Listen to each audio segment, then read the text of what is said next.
അമ്മയുടെ കിണർ നിറഞ്ഞമ്മേ. ഹസനമ്മേ,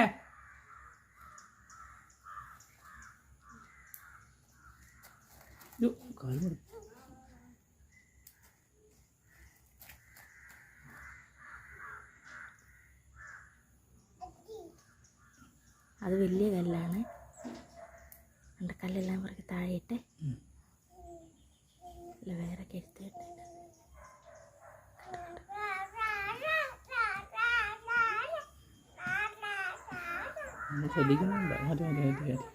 ആയിക്കോട്ടെ. ആരാ കിണറ്റിനകത്ത് കല്ല് വാരിയിടുന്നേ? ആരാ ആരാ കിണറ്റിനകത്ത് കല്ല് വാരിയിടുന്നേ? എന്തോ എന്തോ? അമ്മയുടെ കല്ലെല്ലാം മാറി കിണറ്റിടാൻ പഠിച്ചു.